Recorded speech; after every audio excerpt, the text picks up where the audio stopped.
దేవుడు మన ప్రార్థనలు ఆలకించని ప్రార్థనలు ఉన్నాయి కాబట్టి దేవునికి స్తోత్రం. దేవుడు మన ప్రార్థనలు అన్నీ ఆలకించినట్లయితే మనం బహుశా ఇక్కడ ఉండవలసిన వారం కాదు. బహుశా భూమి యొక్క ముఖం మీద నుండి తుడిచివేయబడవలసిన వారమై ఉంటివేమో.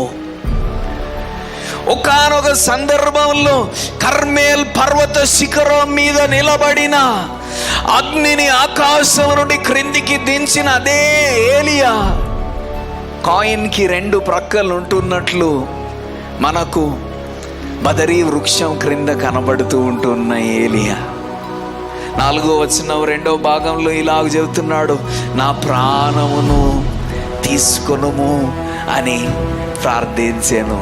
దేవుడు మన ప్రార్థనలు ఆలకించని ప్రార్థనలు ఉన్నాయి కాబట్టి దేవునికి స్తోత్రం.